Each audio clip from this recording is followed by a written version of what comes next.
Continuamos después de esa preciosa dirección del hermano Gabriel Brito. Me gozaba con los cantos y con esa proclama que hizo con la lectura en Ezequiel. Y precisamente las cosas cuando el Señor las alinea son así. Y lo que yo voy a predicar en esta mañana, la palabra que tengo para compartir con la congregación, tiene que ver con eso, con palabras de vida. Y le he puesto como título a este compartir, Talita Cumi. No temas, cree solamente. No es lo que significa Talita Cumi, pero así se llama el mensaje, Talita Cumi. No temas, cree solamente. Y le voy a invitar a todos los que nos ven por estos medios, que busquemos el libro, el Evangelio de Marcos, capítulo 5, del 21 al 23, dice la palabra del Señor de la manera siguiente. Pasando otra vez Jesús en una barca a la orilla, se reunió alrededor de él una gran multitud, y él estaba junto al mar. Y vino uno de los principales de la sinagoga, llamado Jairo, y luego que le vio, se postró a sus pies, y le rogaba mucho, diciendo: mi hija agoniza, ven y pon las manos sobre ella para que sea salva y vivirá. Vamos a hacer una oración poniendo este mensaje en la mano del Señor para que alinee y que hable en nuestras vidas, y que a cada quien conforme a nuestra necesidad puedan ser suplidas en estos momentos tan difíciles que estamos viviendo. Oremos.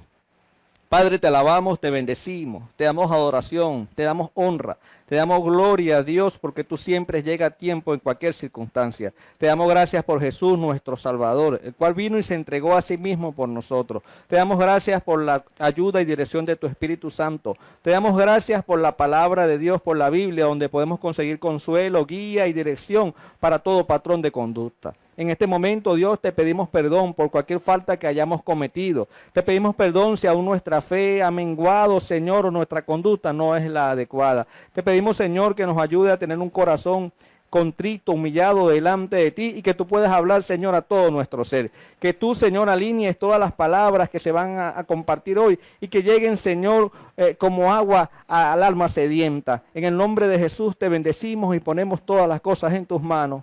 Amén. Continuamos, hermanos. Vemos en este pasaje de Marcos que Jesús venía nuevamente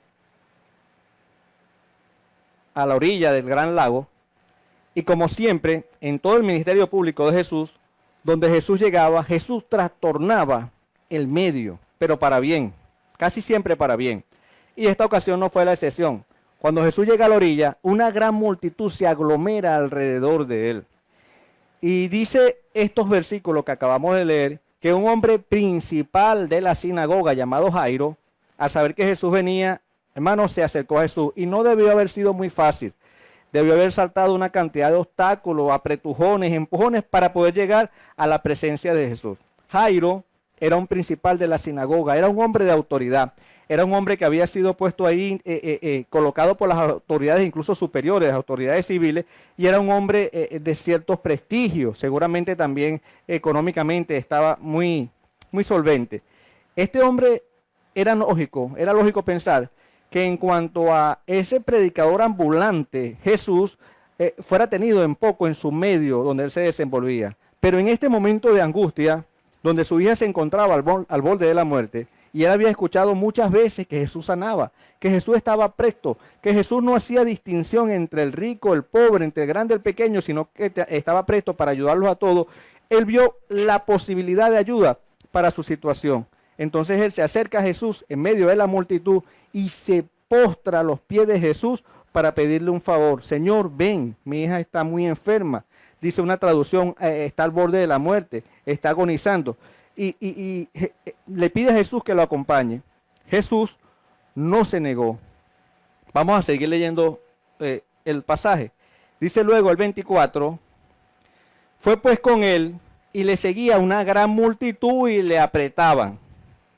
Así estaba Jesús de acompañado, así estaba de concurrida aquella ocasión. Y el 25 dice, pero una mujer que desde hace 12 años padecía de flujo de sangre y había sufrido mucho de muchos médicos y gastado todo lo que tenía y nada había aprovechado, antes le iba peor, cuando oyó hablar de Jesús, ella, al igual que Jairo, escuchó hablar que Jesús venía.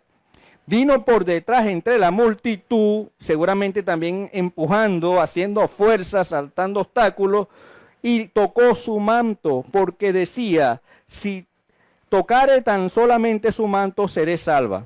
Y enseguida la fuente de su sangre se secó y sintió en el cuerpo que estaba sana de aquel azote. Luego Jesús, conociendo en sí mismo el poder que había salido de él, volviéndose a la multitud, dijo, ¿quién ha tocado mis vestidos? Sus discípulos le dijeron, ¿ves que la multitud te aprieta y dices, ¿quién me ha tocado? Y aquí voy a hacer una pausa. Si eso fuera en Venezuela, le habrían dicho alguna otra frase a Jesús. Señor, la gente te aprieta, te empuja y tú preguntas quién te toca. Dirían, por ejemplo, ¿qué pasa, Ramón? O sea, no tenía ningún sentido. La gente apretando a Jesús y Jesús dice, ¿quién me ha tocado?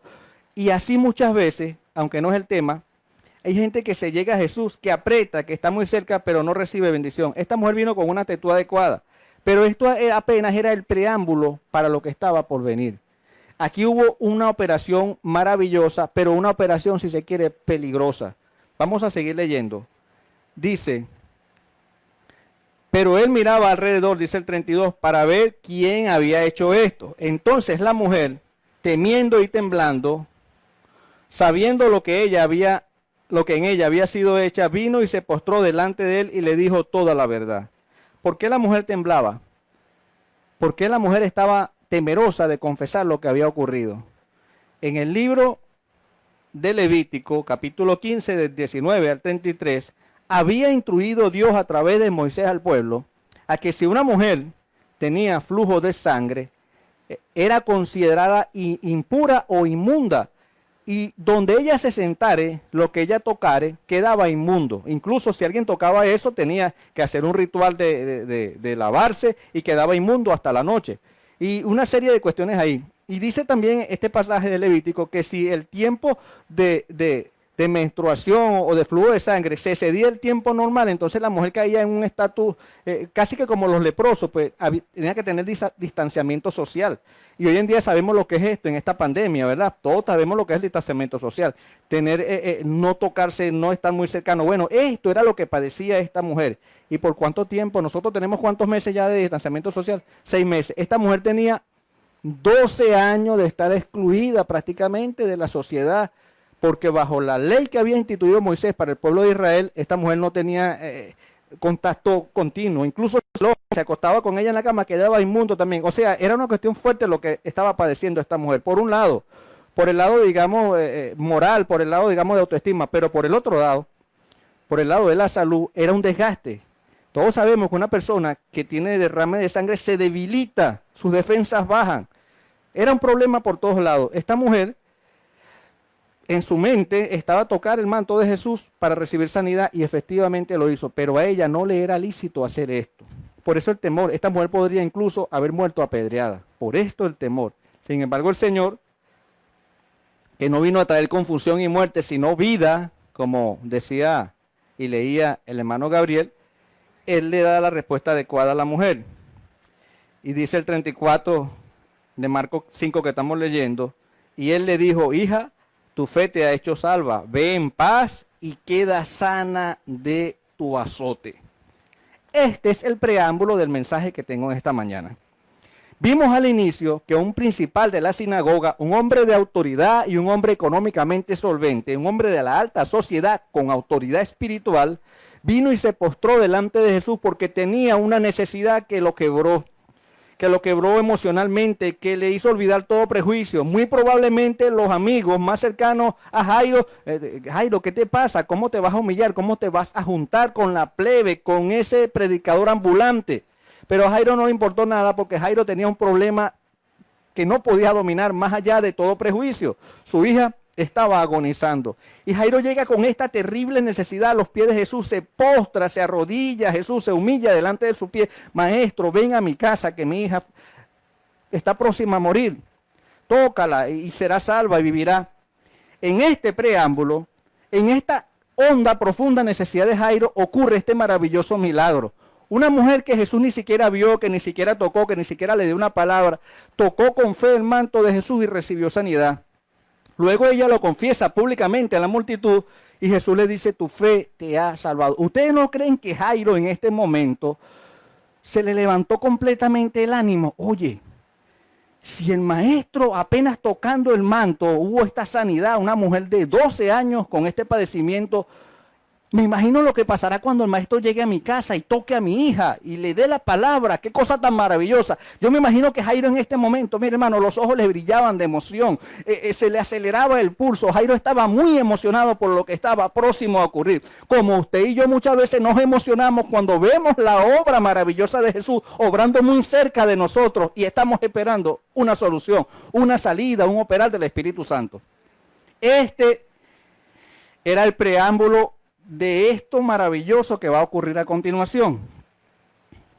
Dice el 35, mientras él aún hablaba, ¿quién? Jesús. Mientras Jesús le decía a la mujer, tu fe te ha hecho salva, ve, eres libre del azote. Mientras Jesús estaba diciendo que una operación maravillosa de sanidad y de salvación se estaba operando, pues ¿qué ocurre? Vinieron de la casa del principal de la sinagoga, o sea, de la casa de Jairo, diciendo, tu hija ha muerto. ¿Para qué molestas al maestro? Y muy probablemente los estudiosos, los eruditos de la Biblia, comentaristas y historiadores, dicen que muy probablemente esta gente que le vino a dar el mensaje a Jairo, tal vez venían hasta con cierto sentido de alivio. Oye, qué bueno, ya no vamos a meter a este predicador ambulante en la casa, no nos van a ver los vecinos, no nos van a ver que nos estamos ligando con ese Jesús que es tan criticado. Dicen ellos que tal vez hasta con alivio le dijeron, ya no moleste al maestro, vente, no hay nada que hacer. De la gran emoción de ver el poder de Dios obrando en favor de la necesidad, a la gran decepción, a la gran depresión de ver que su hija se había muerto. Para estudiar la Biblia, hermano, hay que tener un poquito de empatía, hay que meterse en los personajes. Imaginémonos lo que Jairo sentía. Oye, de esta palabra de bendición, de esta palabra, de esta promesa a este fracaso, a la muerte, de la vida a la muerte, esto lo transitó Jairo en segundos. Muy probablemente dentro de él se desbarató algo, se le rasgó el corazón. Muy probablemente en Jairo ocurrieron una mezcla de muchas sensaciones, de muchos sentimientos, de mucha confusión. Y el Señor, conociendo todas las cosas, le dice el 36, pero Jesús, luego que oyó lo que se decía, dijo al principal de la sinagoga, no temas, cree solamente. 4 palabras, no temas, cree solamente. Y amados hermanos, simpatizantes que nos escuchan también, amigos que visitan tal vez estas redes sociales, el temor es una cosa natural del ser humano ante lo desconocido. El temor es una cosa natural ante el peligro.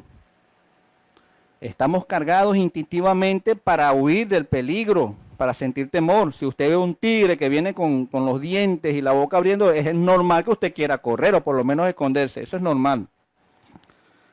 Si usted ve que viene una persona con una pistola en la mano, con una cara de mala actitud, es normal que usted quiera ponerse a salvo. El temor hasta cierto punto es normal. Pero este temor al que el Señor se refiere, no temas, es aquel temor que paraliza nuestro accionar en fe. Es aquel temor que nos desbarata, que desmorona dentro de nuestro ser, dentro de nuestro pensamiento, todos los años que hemos tenido de estudios bíblicos, de las bondades, de las promesas, del poder de Dios. Es este temor que, aunque la palabra dice claramente que el que cree en Cristo, aunque esté muerto, vivirá, le llega incluso a poner en duda, ¿qué pasará si me muero? ¿Será que me voy para el cielo? Ese es el temor al que Jesús dice, no temas. Jairo, tú viniste por un propósito. Y el que puede cumplir o decir sí o no, soy yo. No temas.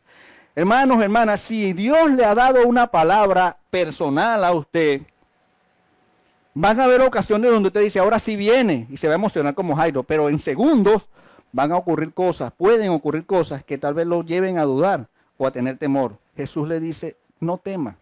Si hubo una palabra, usted tiene una fuente a la cual acudir. Y le voy a decir algo. La fuente no es el pastor. La fuente tampoco es ni siquiera el profeta. La fuente no son los recursos que usted tal vez tenga o no tenga. La fuente es Dios. Dios es la fuente de vida. Dios es la fuente de nuestra fe, de nuestra fortaleza, lo que reorienta nuestras vidas. Él es el que nos sacó del pozo de la desesperación. Él fue el que nos sacó del camino a la muerte y nos puso en este camino a la vida. Y si Él nos mandó a transitar este camino angosto y a pasar por la puerta estrecha, es porque Él nos va a acompañar en todo momento. Entonces, hermano, hermana querida, amigo que nos escucha, no temas, cree solamente. Tenemos que aferrarnos a Dios. Esta palabra se la dijo Jesús.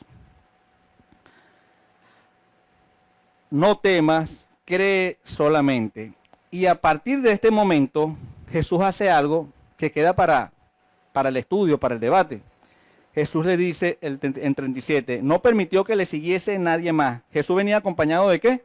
De una gran multitud que se apretujaban. Había tanta gente que los discípulos no supieron qué responderle cuando la mujer lo tocó y él preguntaba a quién lo había tocado. Bueno, no permitió que le siguiese nadie, sino gente que él tenía preparada para este momento. Pedro, Jacobo y Juan. Y vino a la casa del principal de la sinagoga y vio el alboroto y a los que lloraban y lamentaban mucho. En este momento había dado inicio oficialmente los actos funerarios de la hija de Jairo. Había muerto. Estuve buscando un poco comentarios. Este pasaje es paralelo con Mateo 9. En Mateo 9, 23 y 24 dice así: al entrar Jesús en la casa del principal, viendo a los que tocaban flautas y a la gente que hacía alboroto, les dijo: apartaos porque la niña no está muerta sino duerme, y se burlaban de él. Repito el 23, al entrar Jesús en la casa, Mateo 9, 23, del principal, viendo a los que tocaban flautas, y esto me llamó la atención, tocaban flauta. No estaban en un culto de alabanza, no estaban en una plaza celebrando, estaban en un velorio. Según los comentaristas, los historiadores, cuando muere, si no recuerdo mal ahora, el emperador Claudio, se contrataron una cantidad de flautistas para los actos ceremoniales del funeral. Y Josefo también deja escrito cuando en el año 76, si no recuerdo mal después de Cristo, que ahí viene una invasión a un pueblo cercano ahí de Jerusalén, dicen que aún los pobres contrataban por lo menos 2 flautistas para que tocaran en el funeral. Y era que el sonido de la flauta no era que alegraba el corazón. Los toques, lo que se hacía con la flauta, era el inicio o era el indicativo, era la apertura para los llantos, para los lamentos. Y luego venían lo que eran las plañideras, que era gente que se ocupaba o tenía por oficio llorar y lamentar al muerto de una manera escandalosa, estruendosa. O sea, el escenario era terrible. Cuando estaban los que tocaban flauta y la gente que se lamentaba en un velorio de esta época en el pueblo de Israel, era algo realmente deprimente. Y era que había que sufrir, había que pasar por ese momento, había que tener ese luto y depositar la confianza en Dios. El escenario que encontró Jairo cuando vuelve a su casa es este escenario. Los flautistas de la muerte tocando. La gente que pegaba gritos y lloraba haciendo lo propio. Tal vez la esposa de Jairo con los ojos hinchados de tanto llorar y la desesperación de la gente que amaba a Jairo, a su familia, a su hija. Este es el escenario que consigue Jairo cuando viene a su casa, acompañado del que le podía dar la solución de Jesús. Hermano, en momentos como estos no faltará gente que venga a dar la palabra que no es. Cuando Jesús dice, no lloren, la niña duerme, ¿qué hicieron todos los que estaban allí? Se burlaron de Jesús. En el tiempo que estamos viviendo nosotros en Venezuela, dar alguna palabra de aliento sería motivo de burla, ¿verdad que sí? Pero si Dios nos ha dado una palabra, aferrémonos a eso. No veamos a los tocadores de flautistas, no veamos a la gente que es experta en lamentarse, en llorar y hablar maldición por sus labios, no. Veamos la promesa y veamos a aquel que nos hizo la promesa. Él está con nosotros, hermano. Así como Jesús fue a la casa de Jairo con él, acompañado de Pedro, Juan y Jacobo. Así Jesús está acompañándonos a nosotros en estas circunstancias que estamos padeciendo en este momento en Venezuela. Las cosas no están fáciles. Yo no le voy a decir que las cosas están fáciles, pero Dios nos ha dado una promesa y Él está con nosotros. Y no se va a morir la niña, hermano. No temamos, solamente creamos. Sigue diciendo en la lectura original, otra cosa que quiero decir que me llamó la atención, hermano, quiero compartirlo con ustedes brevemente. El luto. Y es algo terrible, hermano. Que un niño, una niña en este caso, menor de 12 años muriera, porque la mayoría de edad era los 12 años. O sea, era peor. El acto que había que hacer, el ceremonial era de muerte, pero también incluso un ceremonial como de casamiento. O sea, el dolor era doble. La gente más allegada, el papá, la mamá, tenían que rasgarse la ropa más o menos del lado izquierdo donde está el corazón, hasta la altura del pecho, máximo hasta el ombligo. La mujer tenía que ponerse una ropa abajo, al revés, para que no se viera el descote cuando se hiciera este rompimiento, este rasgar de las ropas, para demostrar el llanto, el desprendimiento, lo que se sentía. Y luego de los 7 días de lamentaciones, podían remendar aquella rotura en la ropa, pero de una manera no bonita, que se notara que estaba remendado, para que vieran que todavía estaban padeciendo el dolor. Y solamente después de 30 días era que se podía remendar adecuadamente la vestimenta. O sea, eran unos rituales, si se quiere, terribles. Porque la gente, incluso había un poema, no lo quise imprimir para leérselo, donde se ponían en las manos de Dios: Señor, tú eres justo, tú eres benevolente y tú nos vas a ayudar a salir de este momento oscuro, de este momento de sufrimiento, tú nos vas a ayudar a salir. Y eso es lo que debemos aferrarnos a nosotros, hermanos. Dios nos va a ayudar a salir de este proceso, sea cual sea. Muerte ha habido gente que ha muerto por el COVID, sí, pero por muchas otras cosas también. Sin embargo, los propósitos de Dios se cumplirán, las promesas de Dios se cumplirán. Dice el 39, y entrando les dijo: ¿por qué alborotáis y lloráis? La niña no está muerta, sino duerme. Estamos en Marcos 5. Y el 40, y se burlaban de él, mas él, echando fuera a todos, tomó al padre, a la madre de la niña y a los que estaban con él, y entró donde estaba la niña. Y aquí viene el escenario. Estamos en este momento con Jesús, Pedro, Jacobo y Juan, el padre y la madre de la niña, y la niña muerta en un cuarto cerrado. Aquí lo que había era muerte. Este era un escenario de final. Este era un escenario, si se quiere, de dolor, de frustración. Este es el escenario donde Jesús decidió entrar y darnos una enseñanza del amor de Dios para la humanidad, del amor de Dios para los que sinceramente le buscan con humildad. Sigue diciendo el 41, y tomando la mano de la niña, le dijo: Talita Cumi, que traducido es: niña, a ti te digo, levántate. Y antes de caer en esto, explicar un poco más, quiero compartir esto que también conseguí en los comentarios.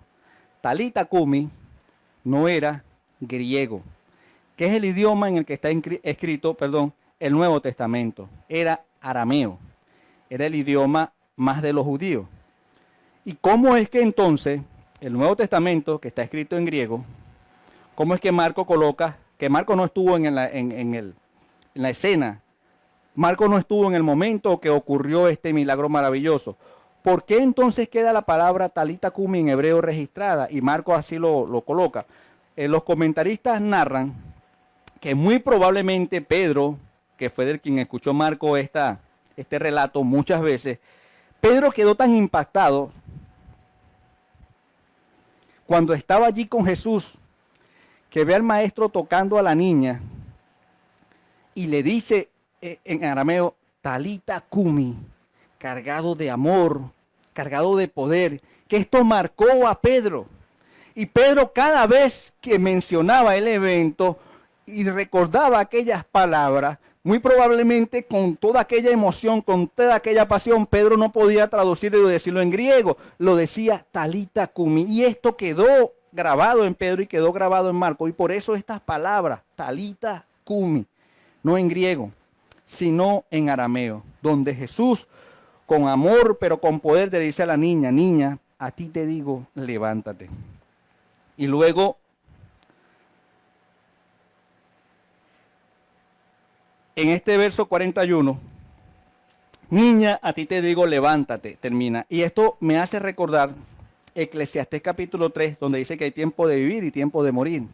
Pero me hace también recordar lo que hace rato leía el hermano Gabriel en el profeta Ezequiel, donde Dios mandaba a Ezequiel que le ordenara al Espíritu que trajera de los cuatro vientos vida para que esos huesos secos tomaron vida. Hermano, en este momento estamos en un tiempo donde la fe del cristiano en Venezuela está siendo probada. De todas las maneras posibles, mire, de todas las maneras de probar la fe, de todas las maneras que existen, la fe del venezolano está siendo probada. Y en este momento, hermano, usted se puede encontrar en su cuartico con el muerto o la muerta, póngale el nombre que usted quiera. Yo no sé si sea las relaciones familiares. En estos días nos encontramos con una noticia terrible, gente de ejemplo para la grey cristiana en Latinoamérica, hablando de divorcio, dos grandes líderes. Yo no sé cuál es el problema que tenga usted, pero concéntrese en esto en este momento, vea su problema, vea el muerto que está allí. No sé si es la falta de empleo, no sé si es la falta de provisión, no sé si es ni siquiera las ganas de caminar en el camino del Señor. Yo no sé cuál es el muerto que usted tenga allí en este momento, pero concéntrese en esto en este momento. Usted está allí en su cuartico, no puede haber mucha gente. Hay mucha gente que no va a entender cuál es la circunstancia. Cuando Jesús llegó, Jesús tenía poder para pegar un grito y que esa niña se levantara y todo el mundo se espantara, pero no era como lo iba a hacer. Hay gente muchas veces que está allí, hermano, que está esperando el milagro de Dios, está llorando, está tocando la flauta, está diciendo que se acabó todo, dejen al maestro tranquilo, aquí no hay nada que hacer. Esta no es la gente de la que usted se tiene que acompañar en esta hora, en este segundo, en este momento preciso. Usted, si se va a hacer acompañar, hágase acompañar de Dios, del Espíritu Santo, de Jesús o de algún otro que le levante la fe, que lo impulse a usted a creerle a Dios, a caminar en fe, a llamarlo que no es como si fuese, y a creer en un Dios que da vida a los muertos. Y dígale a su muerto, Talita, Kumi, levántate. Y el poder de Dios, hermano, va a hacer cosas maravillosas. Ese es el tiempo que estamos viviendo. Yo lo creo. Y yo sé que usted lo cree también, hermano y hermana, en este momento. Entonces, hermano, que toquen la flauta, no se concentren en la flauta. Que las plañideras lloren, griten y alboroten. No se concentren en eso, concéntrese en el autor y consumador de la fe. Concéntrese en Jesús, concéntrese en Dios que da vida a los muertos y llama a las cosas que no son como si fuese. Concéntrese en el que le dio la promesa de cuál es el producto final y créalo, aférrase a él. Aunque usted lo vea muerto en este momento, dígale, Talita Kumi. ¿Sí están conmigo? ¿Aquí en la casa están? Dios lo bendiga grandemente a todos. Entonces estamos en este momento, hermano, acá en Venezuela. Estamos en este distanciamiento, estamos como aquella mujer que tenía 12 años excluida, pero vamos a tocar el borde del maestro. O mejor aún, vamos a traer el maestro al cuartico donde está el muerto, la muerta, y vamos a decir, Señor, aquí está, este es el escenario, no hay mucha gente, porque no es de mucha gente. A veces queremos el escándalo, a veces queremos el espectáculo, a veces queremos el escenario para ver la obra de Dios. Hermano, y a veces Dios las mejores obras las hace en un sitio así escondidito donde no hay muchos ojos. Gloria al Señor. Sigue diciendo el 42. Y luego la niña se levantó y andaba. La parte primera del versículo, solo esto me basta. La niña se levantó. Los sueños volvieron a tener vida. Volvió la alegría a esa casa. Jairo, mire, yo me imagino que el corazón de Jairo empezó a latir, hermano, pero no sé cuántas pulsaciones, que se le saltaba el pecho. Jairo ahora sí tenía la posibilidad de muy probablemente tener un yerno, de muy probablemente tener nietos, de ver a su hija realizarse como mujer. Nuevamente había llegado la alegría a esa casa, porque Jairo decidió seguir a Jesús y humillarse delante de él, pero también decidió creer la palabra de Jesús cuando había muchas voces diciéndole, aquí lo que hay es muerte, aquí se acabó todo, aquí no hay solución, aquí están los flautistas, está el entierro pago, ya está el cementerio, ya la lápida completa, está todo. ¿Para qué molestamos al Señor? Mira, ya la mujer no te quiere, el trabajo se cerró, Venezuela está bloqueada, no hay gasolina, se subió. ¿Para qué van? Hermano, vamos a morirnos. No, hermano, Si usted amanece cada día vivo a esta realidad, es porque Dios tiene todavía propósito con usted y no ha terminado. Y quiero hablarle a los hermanos más mayorcitos.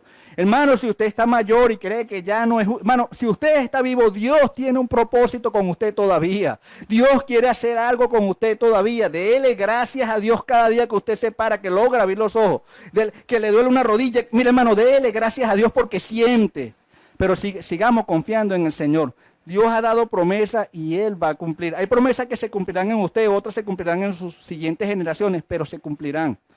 Debemos aferrarnos a eso en este momento. No temas, cree solamente. Y a eso que tú crees que está muerto, declárale, Talita Cumi. Jesús decía que no debíamos orar como los escribas y fariseos que repetían constantemente cosas, pero yo le quiero decir algo en esta mañana. Hermano, comience a decir Talita Cumi. Eso que lo frustra, eso que usted ve que no tiene solución, comience a decirle, como dijo Jesús, Talita Cumi. Que se van a burlar, mire, de Jesús se burlaron. Jesús le dijo, ¿qué vas a estar sabiendo tú? Esa muchacha está muerta, no tiene pulso, no respira. Mira, aquí están los que tocan la flauta. Jesús, tú como que no sabes lo que es un velorio. Y se burlaban de él. No importa que se burlen de usted, diga Talita Cumi. Que se cerró, que no hay posibilidad, Talita Cumi. Yo sé en quién he creído, hermano, y yo no voy a esperar a ver para creer. Yo estoy creyendo, hermano, no estoy viendo un montón de cosas, pero yo estoy creyendo. Tenemos que aferrarnos a Dios y comenzar a proclamar Talita Cumi, Talita Cumi. ¿Cuántos lo creen? Te glorificaré, oh Jehová, porque me has exaltado y no permitiste que mis enemigos se alegraran de mí. Jehová, Dios mío, a ti clamé y me sanaste. Oh Jehová, hiciste subir mi alma del Seol. Me diste vida para que no descienda a la sepultura. Cantad a Jehová vosotros sus santos y celebrad la memoria de su santidad. Porque un momento será su ira, pero su favor dura toda la vida. Gloria a Dios. Por la noche durará el lloro y a la mañana vendrá la alegría. En mi prosperidad dije yo, no seré jamás conmovido, porque tú, Jehová, con tu favor me afirmaste Amén. como monte fuerte. Escondiste tu rostro, fui turbado. A ti, oh Jehová, clamaré y al Señor suplicaré. ¿Qué provecho hay en mi muerte cuando descienda a la sepultura? Te alabará el polvo, anunciará tu verdad. Oye, oh Jehová, y ten misericordia de mí. Jehová, sé tú mi ayudador. Has cambiado mi lamento en baile, desataste mi cilicio y me ceñiste de alegría. Por tanto a ti cantaré gloria mía y no estaré callado. Jehová Dios mío, te alabaré para siempre. Gloria a Dios. El 11 dice, has cambiado mi lamento en baile, desataste mi cilicio, símbolo de sufrimiento, y me ceñiste de alegría. Y este pasaje donde dice el 5, por un momento será su ira. Hermano, ciertamente fallamos, ciertamente la nación toda ha fallado, se ha contaminado, y el justo juicio de Dios debe ejecutarse. Pero mire lo maravilloso que es Dios. Dice el verso 5, porque un momento será su ira, pero su favor dura toda la vida. Por la noche durará el lloro y a la mañana vendrá la alegría. Ese es nuestro Dios. Ciertamente, hermano, no estamos exentos de sufrimiento. Jesús nos advirtió, en el mundo tendréis aflicciones, pero confía, yo he vencido al mundo. Muchas son las aflicciones del justo, pero de todas le librará Dios. Hermano, Dios ha dado justas y adecuadas promesas para nosotros, personales y también en lo congregacional. Pero los escenarios son propicios, los escenarios son favorables. Ciertamente no. Todo dice que no, todo dice que está trancado, todo dice que no se puede. Pero así le decían a Jairo. Jairo, cuando estaba presenciando un milagro maravilloso de Jesús, que había sanado a una mujer, se puede decir que involuntariamente. La mujer tocó el manto y recibió sanidad. Poder salió de Jesús. Cuando Jairo vio eso, se alegró porque había la posibilidad cierta de que su hija recibiera sanidad. Sin embargo, acabando de ver esto y que Jesús le proclamaba la bendición, la sanidad, la salvación a esta mujer, vinieron los mensajeros del desastre, los agoreros del mal. Jairo, tu muchacha se ha muerto, no molestes al maestro. Y así hay ahorita muchísimas voces. No, no se puede. Venezuela no se puede. Esto no se puede. Aquello no se puede. Hermano, son muchas las voces. Ya le tienen preparado a ustedes el salón mortuorio con los tocadores de flauta, con las plañideras, haciendo la lamentación. Hermano, no creamos en esto. Si Dios nos ha mantenido hasta este momento es porque su promesa es firme.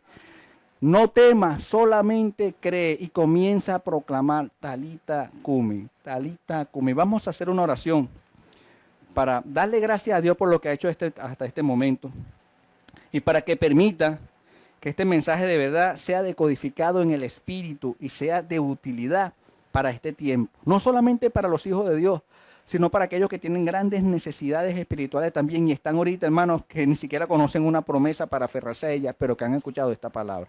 Vamos a orar. Padre, te damos gracias. Te bendecimos, Dios. Te damos gracias. Te damos gracias, Señor, por la salvación que has preparado para nosotros. Te damos gracias, Señor, porque ciertamente vienen aflicciones a nuestras vidas. Te damos gracias porque ciertamente a veces los de cerca de nosotros se levantan, Señor, a tratar de poner obstáculo a tu poder.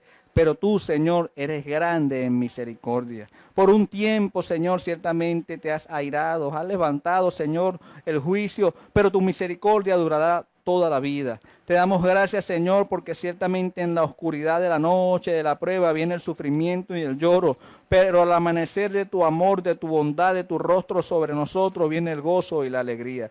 Yo te pido, Señor, que esta palabra, Padre, sea adecuada para toda necesidad que tienen mis hermanos en este momento. Y si hay alguna persona, Señor, simpatizante de la palabra que la ha escuchado, permite, Padre, que pueda ayudarlo, Señor, a ser tu hijo, a ser tu amigo y que pueda caminar contigo, que pueda tener la certeza, Señor, así como la tuvo Jairo, de que aunque todo el mundo diga que no, tú tienes un sí para nosotros, para la vida eterna. Te damos gracias, Dios. Te bendecimos, Padre. Pedimos que tu Espíritu Santo nos siga consolando porque necesitamos consuelo en este momento, en esta circunstancia. Y ayúdanos, Señor, a proclamar, como dijo Jesús, Talita Cumi. Todavía no ha llegado el momento de la muerte. Talita Cumi, levántate, levántate. Todos esos sueños que nos has dado, todas esas promesas, esas visiones, Señor, que tu Espíritu Santo ha bajado a nuestro entendimiento. Ayúdanos a entender que no es momento de muerte, sino de vida. Talita Cumi. Te bendecimos, Dios, en el poderoso nombre de Jesús. Amén. Le bendecimos, hermanos. Será hasta la próxima. Sigamos orando unos por otros, hermanos, que es lo que nos corresponde. Y no temas, solamente cree.